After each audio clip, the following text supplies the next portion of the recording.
परिचय। हमारे शरीर की पांचों ज्ञानेंद्रियों में नेत्र सबसे महत्वपूर्ण अंग है।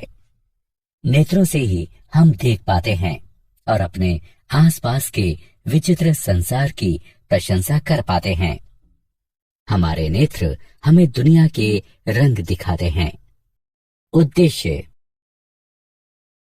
इस पाठ के अंत में आप निम्न करने में सक्षम हो जाएंगे: मानव नेत्र के कार्य को समझना, दृष्टि दोषों और उनके सुधार के बारे में जानना, समपार्श्व यानी प्रिज्म के माध्यम से प्रकाश के अपवर्तन को समझना, कांच के समपार्श्व यानी प्रिज्म के माध्यम से श्वेत प्रकाश के विक्षेपण को समझना, वायुमंडलीय अपवर्तन और उसके अनुप्रयोगों को जानना, प्राकिरणन और उसके अनुप्रयोगों को जानना, मानव नेत्र और उसके कार्य।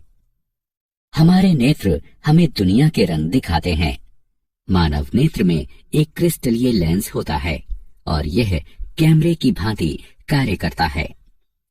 नेत्र के विभिन्न भाग और उनके कार्य इस प्रकार हैं: स्वच्छ मंडल यानी कॉर्निया, यह पुतली की सामने वाली सतह पर स्थित पारदर्शी उभार होता है। प्रकाश स्वच्छ मंडल के माध्यम से ही नेत्र में प्रवेश करता है। परितारिका यानी आइरिस, यह कॉर्निया के पीछे स्थित एक पतली और वृत्ताकार झिल्ली होती है जो कि पुतली के आकार को नियंत्रित करती है। पुतली, यह परितारिका के बीचों बीच स्थित एक छिद्र होता है जो कि काला दिखता है और नेत्रों में प्रवेश करने वाले प्रकाश की मात्रा को फैलाकर या सिकुड़ाकर नियंत्रित करता है। दृष्टि पटल यानी रेटिना, यह एक बेहद पतली झिल्ली है जो कि एक पर्दे यानी स्क्रीन की भांति कार्य करती है। अभिनेत्र लेंस रेटिना पर किसी वस्तु का वास्तविक तथा उल्टा प्रतिबिंब बनाता है। समंजन क्षमता, मानव नेत्र लेंस फोकस दूरी को बढ़ाने या घटाने में सक्षम होते हैं। इसे समायोजन की क्षमता कहते हैं। समंजन पक्षमाभी पेशियों यानी सिलेरी मसल्स की सहायता से प्राप्त किया जाता है। नेत्र के लेंस की फोकस दूरी को एक सीमा तक ही व्यवस्थित किया जा सकता है। दूर बिंदु, वह अधिकतम दूरी जहां तक हम किसी दूरस्थ वस्तु को स्पष्ट देख सकते हैं। किसी दूरस्थ वस्तु को स्पष्ट देखने के लिए पक्षमाभी पेशियां ढीली होकर नेत्र के लेंस को पतला कर देती हैं। निकट बिंदु, वह न्यूनतम दूरी जहां पर स्थित कोई वस्तु बिना किसी दबाव के स्पष्ट देखी जा सकती है। निकटस्थ वस्तु को स्पष्ट देखने के लिए पक्षमाभी पेशियां संकुचित होकर नेत्र के लेंस को मोटा कर देती हैं। दृष्टि दोष और उनके सुधार, कुछ अपरिवर्तनीय दोषों के कारण नेत्र अपनी समंजन क्षमता खो देते हैं। ऐसे दोष 3 प्रकार के हैं: मायोपिया या निकट दृष्टि दोष। इस प्रकार के दोष से ग्रस्त व्यक्ति निकट की वस्तु को स्पष्ट नहीं देख सकता। वस्तु का प्रतिबिंब रेटिना के सामने बनता है। ऐसा या तो नेत्र गोलक के दीर्घीकरण के कारण होता है या नेत्र लेंस की अत्यधिक वक्रता के कारण। इस दोष को दूर करने के लिए अवतल लेंस का प्रयोग किया जाता है क्योंकि इनमें छिद्रन क्षमता होती है जो कि प्रतिबिंब निर्माण के लिए प्रकाश किरणों को निर्देशित करते हैं। दीर्घ दृष्टि दोष और उसका सुधार, हाइपरमेट्रोपिया या दूर दृष्टि दोष। इस प्रकाश के दोष से ग्रस्त व्यक्ति दूरस्थ वस्तुओं को स्पष्ट नहीं देख पाता है। इसमें नेत्र लेंस के द्वारा प्रकाश किरणों का प्रतिबिंब रेटिना के पीछे बनाया जाता है। ऐसा या तो नेत्र लेंस की केंद्रीय लंबाई की वृद्धि के कारण होता है या नेत्र गोलक के आकार में कमी के कारण। इस दोष को सुधारने के लिए उत्तल लेंस का प्रयोग किया जा सकता है, जो कि प्रकाश किरणों को रेटिना पर अभिमुख करता है, जिससे प्रतिबिंबीकरण होता है और व्यक्ति दूरस्थ वस्तु को स्पष्ट देख पाता है। जरा दूरदृष्टता और उसका सुधार। जरा दूरदृष्टता यानी प्रेसबायोपिया। इस प्रकार के दोष से ग्रस्त व्यक्ति न तो निकट की वस्तुओं को स्पष्ट देख पाता है और न ही दूर की वस्तुओं को। यह दोष बढ़ती आयु के साथ दुर्बल हो रही पक्षमाभी पेशियों और नेत्र लेंस के लचीलेपन में कमी के कारण होता है। इस दोष को दूर करने के लिए व्यक्ति को द्विकेंद्रीय लेंस धारण करने पड़ते हैं, जिनमें ऊपरी भाग में अवतल और निचले भाग में उत्तल लेंस होते हैं। समपार्श्व यानी प्रिज्म के माध्यम से प्रकाश का अपवर्तन। एक माध्यम से दूसरे माध्यम की ओर यात्रा करते समय प्रकाश के झुकाव को अपवर्तन कहते हैं। इस खंड में हम समपार्श्व यानी प्रिज्म के माध्यम से प्रकाश के अपवर्तन की घटना पर चर्चा करेंगे। समपार्श्व यानी प्रिज्म दो त्रिकोणीय आधारों और तीन चौकोर तलों वाली ठोस आकृति है। प्रत्येक तल के मध्य का कोण समपार्श्व कोण कहलाता है।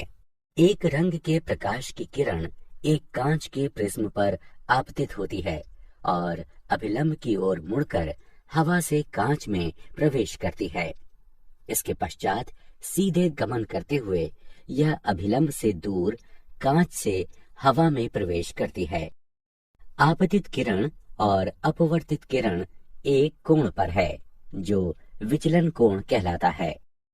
कांच के समपार्श्व के द्वारा श्वेत प्रकाश का विक्षेपण। अब हम इस पर चर्चा करेंगे कि यदि हम कांच के समपार्श्व पर श्वेत प्रकाश संयोजित करें तो क्या होगा। जब कांच के समपार्श्व यानी प्रिज्म पर श्वेत प्रकाश डाला जाता है तो यह 7 रंगों में विखंडित हो जाता है। बैगनी, गहरा नीला, नीला, हरा, पीला, नारंगी और लाल।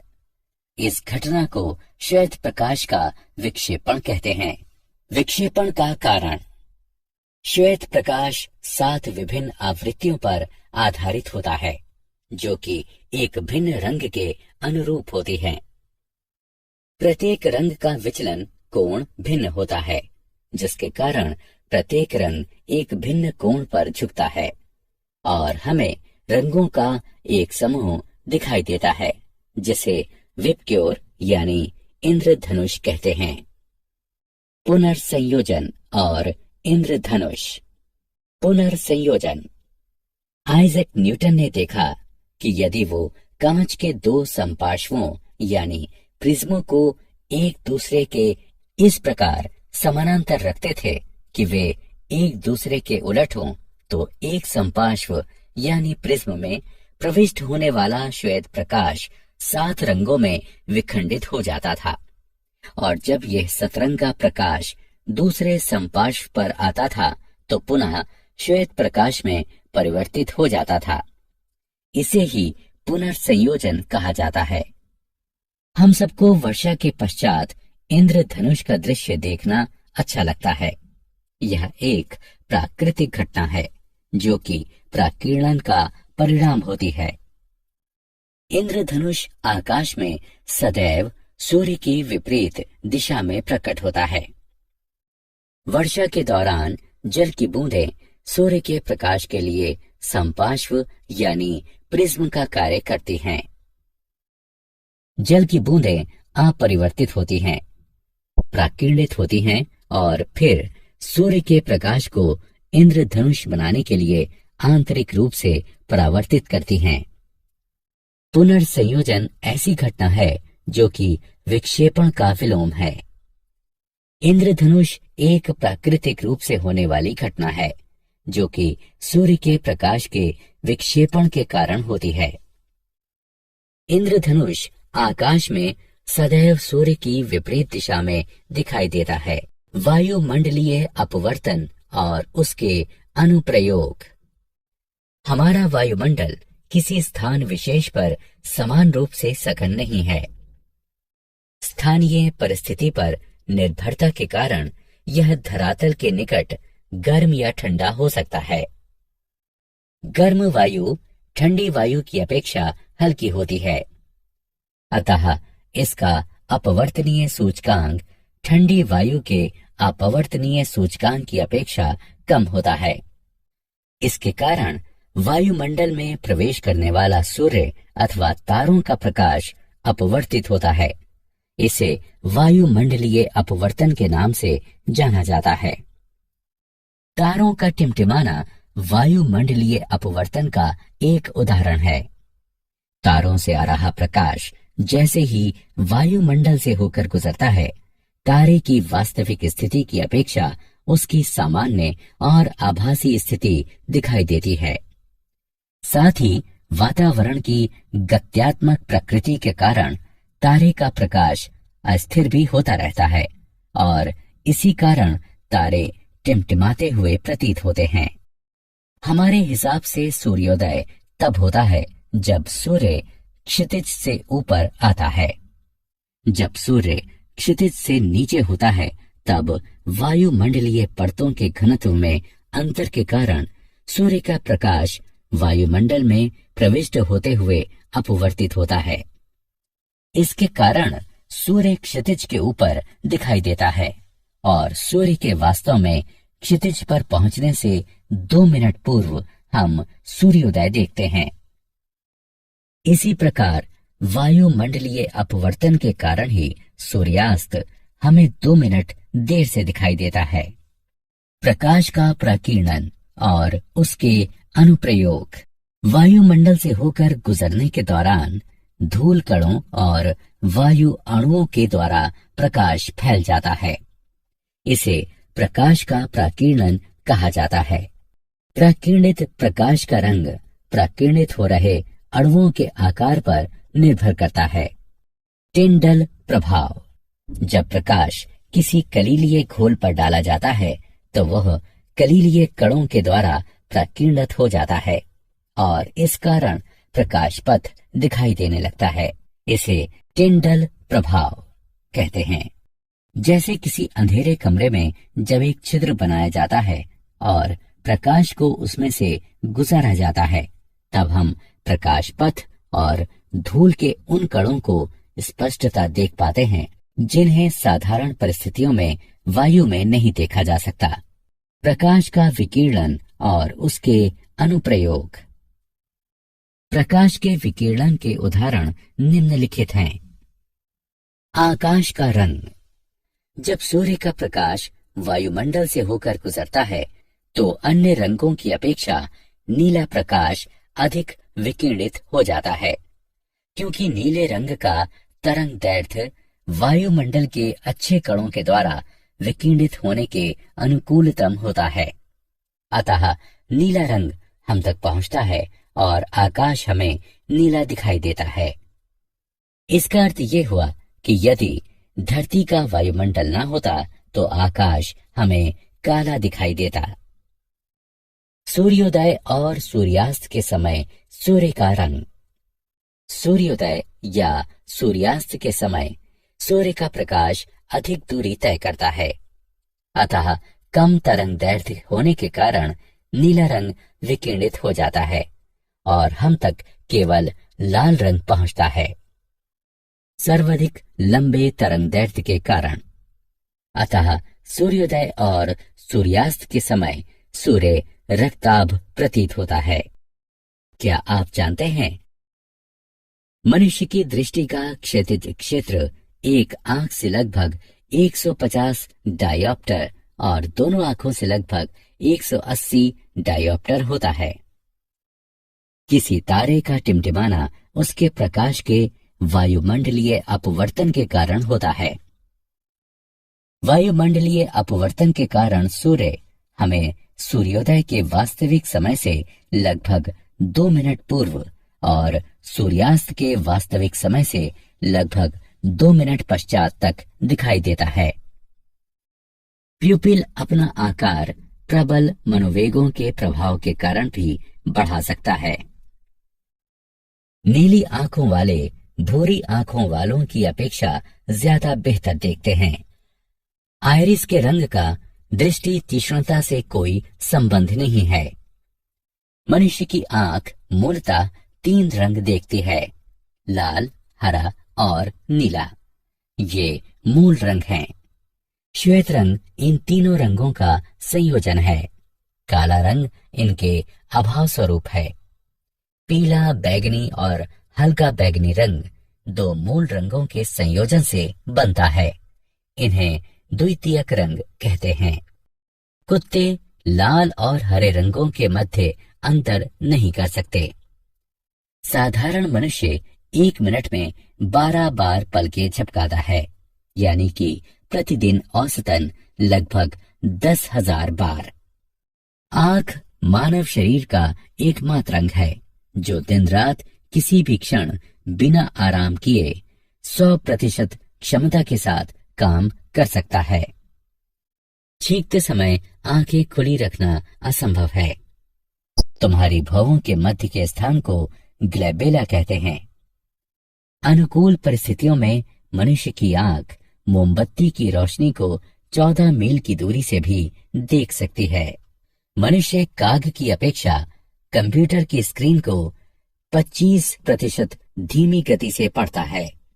सारांश। आइए हमने जो कुछ सीखा है उसे संक्षेप में दोहराएं। मनुष्य की आंख में एक क्रिस्टलीय लेंस होता है और यह कैमरे की भांति कार्य करती है। आंख के विभिन्न भाग हैं: प्यूपिल, कॉर्निया, आइरिस, क्रिस्टलीय लेंस और रेटिना यानी श्वेत पटल। मनुष्य की आंख के लेंस में केंद्रीय दूरी घटाने और बढ़ाने की क्षमता होती है। इसे समायोजन कहते हैं। मोतियाबिंद यह एक नेत्र रोग है जिसमें आंख के लेंस की पारदर्शिता समाप्त हो जाती है, जिसके कारण आंशिक या संपूर्ण दृष्टिहीनता आ जाती है। इसे शल्य क्रिया के द्वारा ठीक किया जा सकता है। समपार्श्वी यानी प्रिज्म 2 त्रिकोणीय आधारों और 3 चौकोर तलों वाले ठोस आकृति है। प्रत्येक तल के मध्य का कोण समपार्श्व कोण कहलाता है। जब कांच के समपार्श्व यानी प्रिज्म पर श्वेत प्रकाश डाला जाता है तो ये 7 रंगों में विखंडित हो जाता है: बैगनी, गहरा नीला, नीला, हरा, पीला, नारंगी और लाल। इस घटना को श्वेत प्रकाश का प्राकीर्णन कहते हैं। पुनर्संयोजन एक ऐसी घटना है जो कि प्राकीर्णन का विलोम है। प्रकाश का अपवर्तन। जब प्रकाश वायुमंडल की विभिन्न परतों से होकर गुजरता है तो वायुमंडलीय अपवर्तन कहलाता है। टिंडल प्रभाव। जब प्रकाश किसी कलीलीय घोल पर डाला जाता है तो वो कलीलीय कणों के द्वारा प्राकीर्णित हो जाता है और इस कारण प्रकाश पथ दिखाई देने लगता है।